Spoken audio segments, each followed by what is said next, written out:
Le New Age, promesse de libération ou illusion bien orchestrée? Depuis quelques décennies, un phénomène grandissant capte l'attention de millions de personnes. Une effervescence spirituelle sans précédent, marquée par un désir profond de transformation et de renouveau.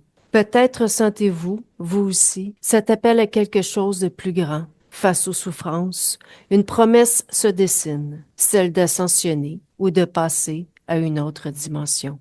Aussi, de nombreuses personnes cherchent à se détacher des religions traditionnelles perçues comme des structures de contrôle.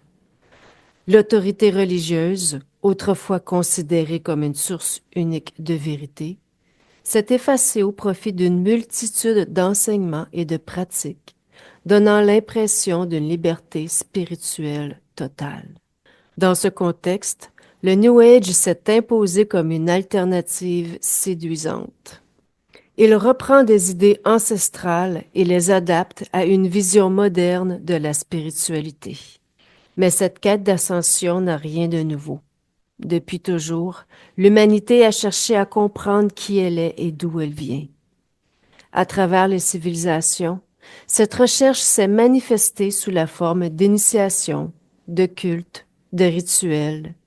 Mais cette quête d'ascension ne devient-elle pas une nouvelle forme de contrôle, subtile et insidieuse? À force de placer l'évolution spirituelle dans l'atteinte d'un état supérieur, ce système renforce l'idée que nous ne sommes pas assez évolués, pas encore complets. Ce schéma rappelle les principes des religions traditionnelles, où l'humain, considéré comme imparfait, devait chercher son salut à travers une autorité divine ou spirituelle extérieure.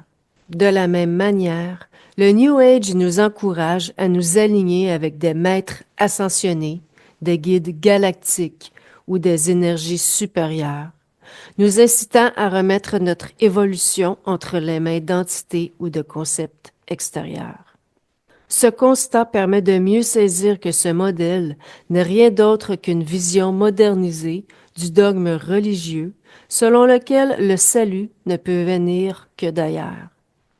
Le besoin de chercher à s'améliorer constamment, d'accueillir de nouvelles énergies et de s'aligner avec des forces invisibles peut finalement emprisonner l'âme dans un cycle où elle cherche en permanence quelque chose qui semble toujours lui échapper. Ces pratiques New Age seraient-elles plutôt une illusion bien orchestrée pour détourner l'âme afin qu'elle puisse alimenter un système contrôlant? Si l'on regarde de près, ce que l'on perçoit comme une rupture radicale avec les croyances anciennes est en réalité une continuité habillement déguisée. Ce que l'on croyait avoir laissé derrière nous, les hiérarchies, les sauveurs, les dogmes, semble simplement avoir revêtu une nouvelle forme. Prenons l'exemple concret. Ce qu'on appelait autrefois les croyants se nomment aujourd'hui éveillés. Les serviteurs de Dieu deviennent des travailleurs de lumière. Les anges sont remplacés par des guides spirituels, Jésus par Sananda, le Christ par énergie christique, ou d'autres figures modernes comme les maîtres ascensionnés. Même certains principes comme le karma, par exemple, se transforment en lois universelles. Ces termes peuvent sembler nouveaux, mais ils perpétuent une structure déjà bien établie, celle d'une hiérarchie de valeurs, où l'on doit atteindre un idéal ou se conformer à des lois supérieures. Ces programmes spirituels sont profondément enracinés, façonnés par des millénaires de conditionnements culturels et spirituels. Dans un monde de plus en plus chaotique, les croyances spirituelles apportent une structure rassurante, promettant des réponses à l'inexplicable comme pourquoi souffrons-nous?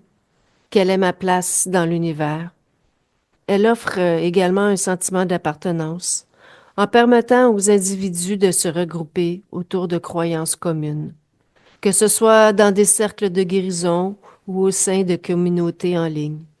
Abandonner ces croyances, qu'elles soient religieuses ou spirituelles, c'est souvent difficile car elles imposent souvent de faire face au vide existentiel, ce qui peut être terrifiant. Toute cette croyance n'est pas le fruit du hasard, mais une construction méticuleuse orchestrée par des entités invisibles. Ces programmes de contrôle ne sont pas statiques. Ils évoluent et se réinventent au fil du temps pour s'adapter aux croyances de chaque époque.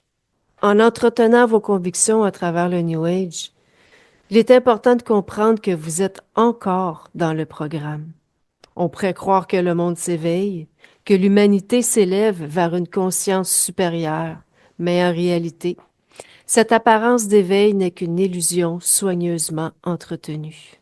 Sans même en avoir conscience, vous devenez souvent ce que vous dénoncez, les pions, les gardiens et les promoteurs de ce système d'illusion.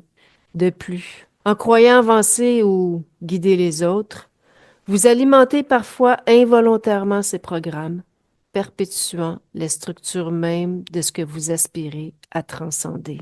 Ces entités ont aussi perfectionné l'art de manipuler les aspirations spirituelles humaines en jouant sur une croyance profondément ancrée, celle du Sauveur. Depuis les débuts de l'humanité, elles ont entretenu l'idée qu'il existe une force supérieure, extérieure à vous, à laquelle vous devez vous soumettre ou demander de l'aide pour atteindre votre salut ou votre évolution. Cette croyance, bien qu'elle semble innocente ou même inspirante, est en réalité une porte d'entrée puissante pour ces entités. Prenons un exemple concret.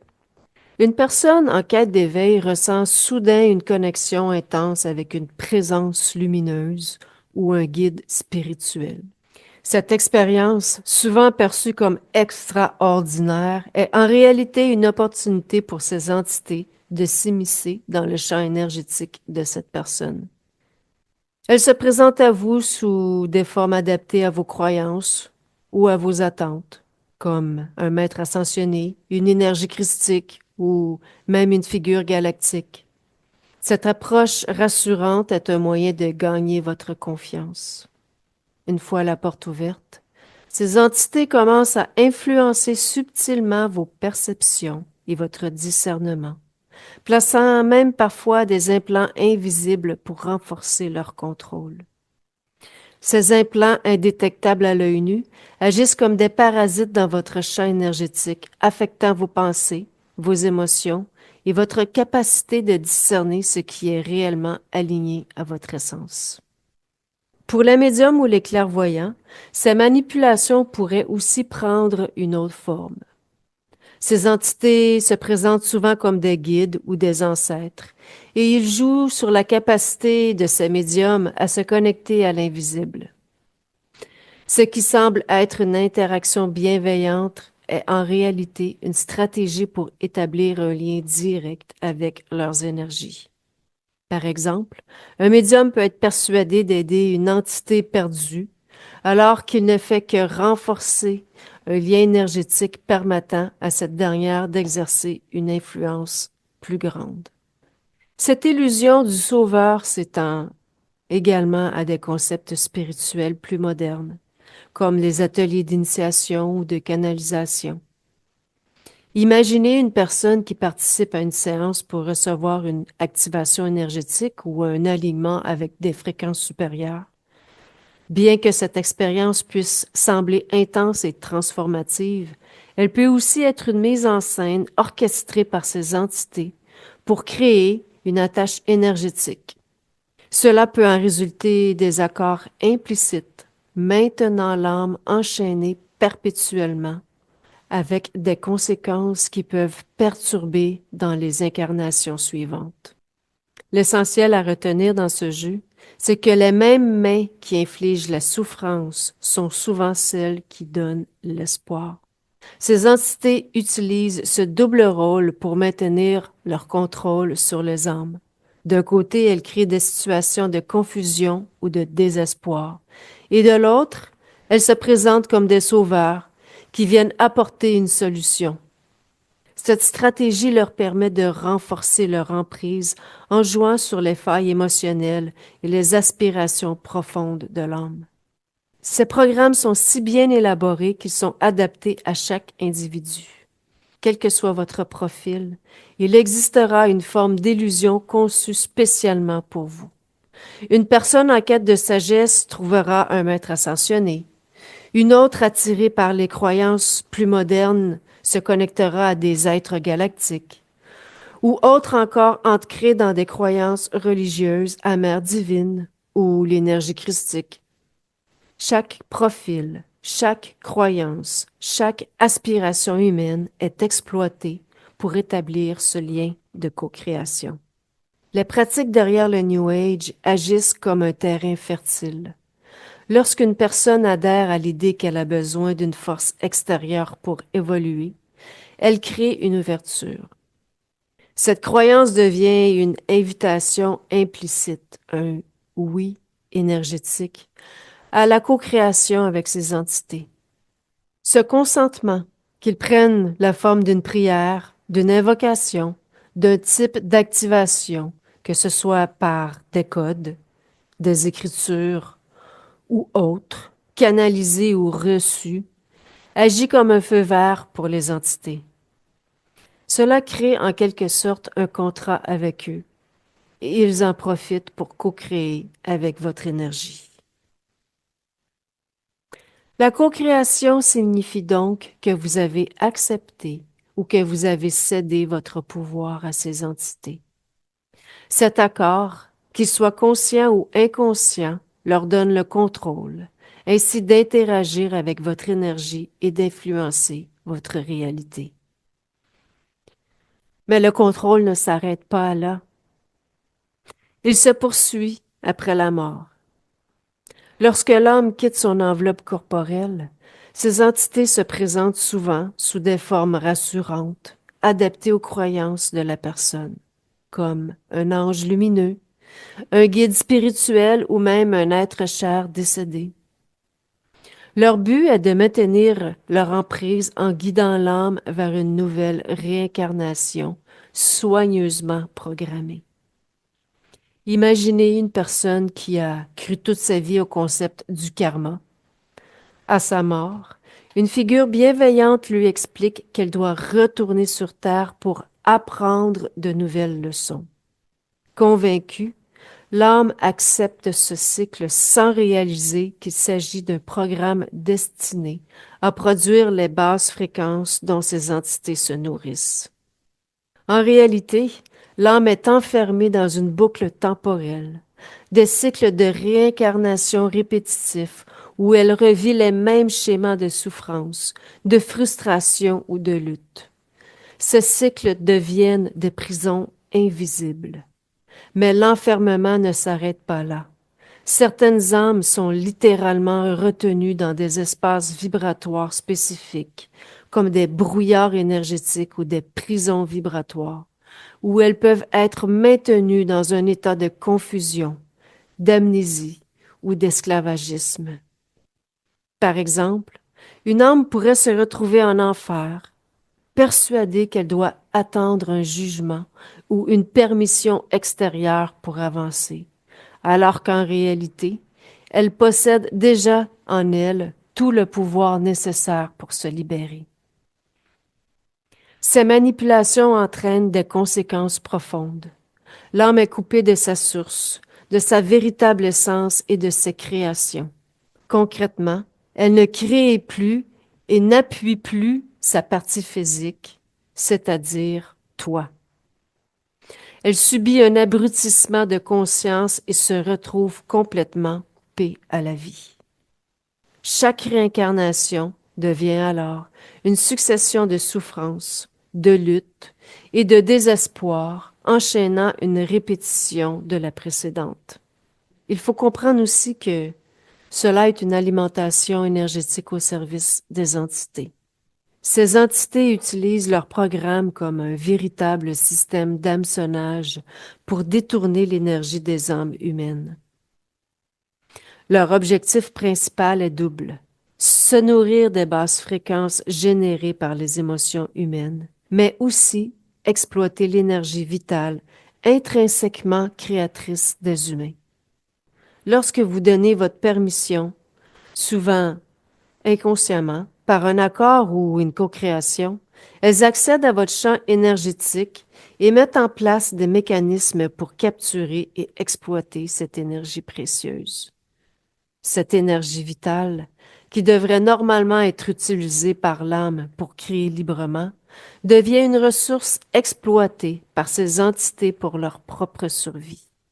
Incapables de produire cette énergie elle-même, elles détournent votre pouvoir créateur pour alimenter leurs existences et tenter de façonner des réalités alignées avec leurs besoins. Votre énergie vitale est cette force créatrice reliée directement à la manifestation de vos réalités. Qui est le plus susceptible d'être pris dans ce piège? Les âmes qui fonctionnent comme un contrepoids au système sont souvent celles qui deviennent les cibles privilégiées de ces entités. Leur potentiel à remettre en question les illusions du système les rend donc particulièrement dangereuses pour ces entités qui cherchent à maintenir le contrôle. Parmi elles, on retrouve les empathes, les médiums, les clairvoyants, les hypersensibles, les travailleurs de lumière, les chamans, ainsi que les aspirants alchimistes, les chercheurs de vérité, les dénonciateurs du système et les mystiques. Mais leur influence ne s'arrête pas là. Par leur profil inspirant et leur charisme, elles exercent également un effet d'entraînement sur la masse. Beaucoup les suivent, les écoutent ou s'identifient à elles, ce qui fait d'elles des figures clés dans la propagation d'illusions spirituelles. Pour terminer, je dirais que cette recherche extérieure, bien qu'elle soit animée par une intention sincère, peut aussi masquer une vérité importante. Chacun possède déjà une fréquence créatrice et illimitée en soi. Cette fréquence est l'expression même de notre essence, connectée profondément à notre âme, qui, elle, ne dépend d'aucun élément extérieur. Elle est présente et vibrante. C'est elle qui dialogue avec nous à travers l'intuition. Cette voix intérieure subtile, mais puissante, qui est la clé pour manifester. C'est elle qui guide, éclaire et permet de s'aligner avec sa propre fréquence, sans avoir à courir après quoi que ce soit d'extérieur. L'âme, en réalité, n'a pas besoin d'être transformée ou améliorée. Il n'existe ni hiérarchie fréquentielle, ni ascension, ni système à gravir. Ce sont des concepts purement terrestres. Ces programmes hiérarchiques, qu'ils soient religieux, spirituels ou énergétiques, ont été conçus pour maintenir un contrôle subtil. L'âme, par sa nature, est déjà complète et illimitée. Elle n'a pas besoin de gravir des échelons ou de suivre des lois extérieures pour atteindre un état supérieur. Sa fréquence est déjà infinie, intemporelle et parfaitement connectée à sa source créatrice illimitée. Ce n'est pas tant une autre fréquence qu'il faut intégrer, mais bien sa propre fréquence qu'il faut retrouver. Votre puissance créatrice ne s'acquiert pas, elle se comprend. Ce n'est pas quelque chose à atteindre, mais à reconnaître en vous, qui attend d'être perçu avec lucidité, non pas comme un concept, mais ressenti profondément.